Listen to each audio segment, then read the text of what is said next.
Is this is this the beginning of the song? Oh wait, I knew that.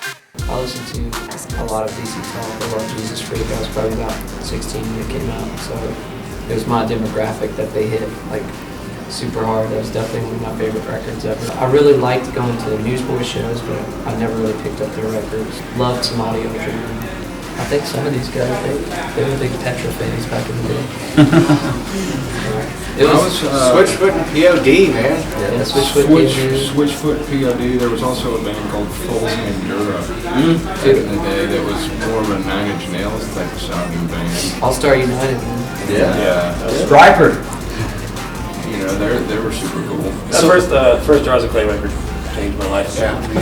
Yeah, that was pretty. The first stuff I felt like was competitive or as good or better than stuff on mainstream radio. To the side, watch me roll on, watch me campaign, goes right around the world, yeah, make my own lanes. Dude, most of the Christian music that I like that surfaced to the top, that usually made it into the mainstream market, just was kind of word of mouth. There was never really like any kind of radio stations, or I mean, there was America Online back then, but you know, that was dial-up, so it was. You know, back when they charged for internet. It was really a lot of word of mouth, as far as like what was hot at the time. 7 Ball magazine. Remember that? Man, you took it Well, back. taking it back, man. Or HM. So, Yeah, I didn't see them back then. but most of the time it was people. I spent a lot of hours in the bookstore, man. Family bookstore. That's where you get all this gear stuff. You know, like you said, there was no streaming anything online. I didn't risk. So the only place you could go and put headphones on and listen to anything was whatever Christian bookstore was near you. Or Turtles, man. Outside the whip, gonna take it for a stroll. Outside the whip, walking like a dog. I think seeing anybody singing any of our songs is first hilarious, but at the same time just exhilarating. Just because we started this band out and we were just trying to have fun. Didn't ever think it would ever get to this level, or to see people singing your songs is just absolutely amazing. And to have that connection with them, to see how it's burned up the internet and see how it's gone word of mouth is, it's an honor that somebody's like, hey, check out this ridiculous band called Family Close By. It's still mind-blowing to go to another state and there's people that come out and see you. No matter if it's like 100, 200, 1,000, 15,000, the fact that somebody wants to come out and see your band is still mind-blowing to me.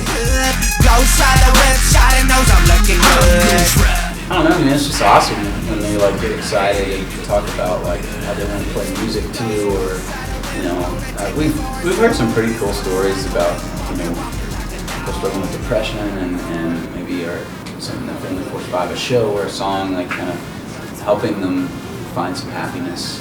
That kind of stuff is very just uplifting to us and encouraging and kind of humbling too. And I don't know, it's really fun just when somebody.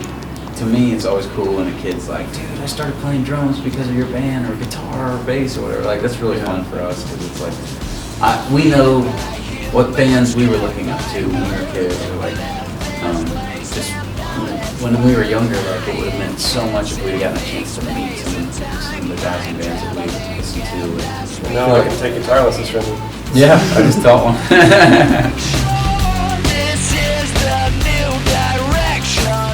The internet also has allowed us to really have legit relationships with so many people too, and keep in touch with them and know them by name. And like we have friends at almost every show. We can look out and be like, "Oh, what's up?" And we know people's names. So and so. Susie.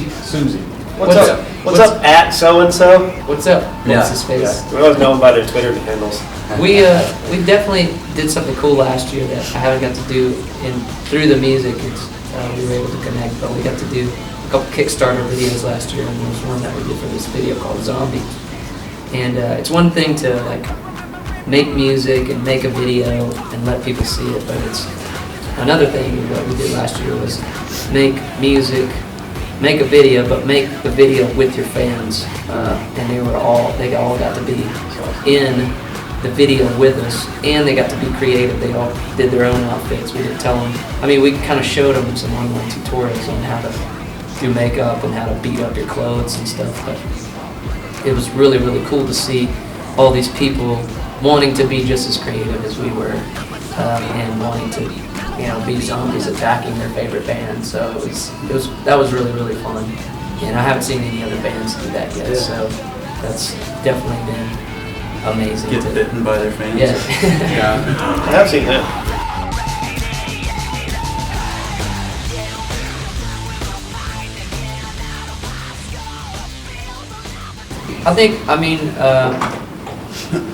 Your mind is very, it's like clay when you're in your early teenager years. You're trying to figure out what's cool, what's not cool, what to make fun of, what not to make fun of, who your friends are, who your not real friends are.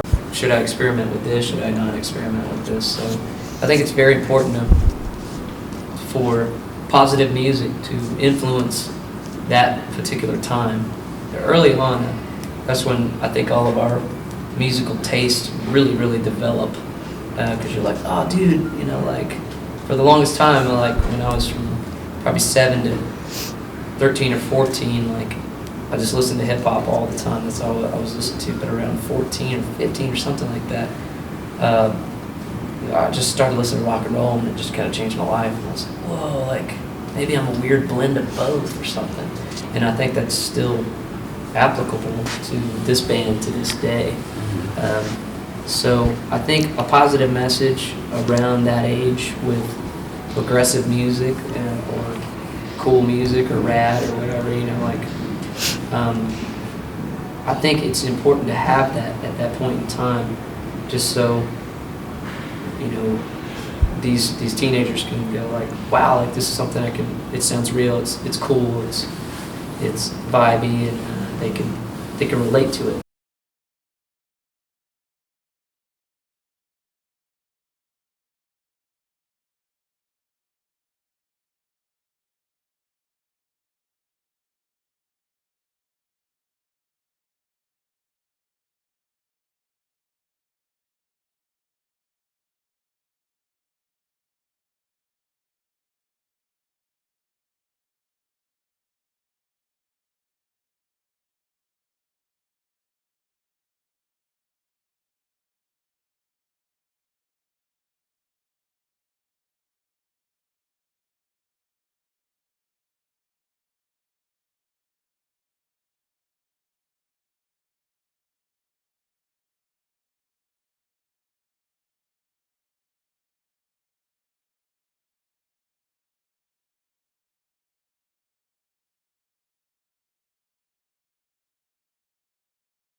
Cool. we give these kids an Thanks for opportunity. doing awesome format of radio. Well, you know, These are and actually targeting youth.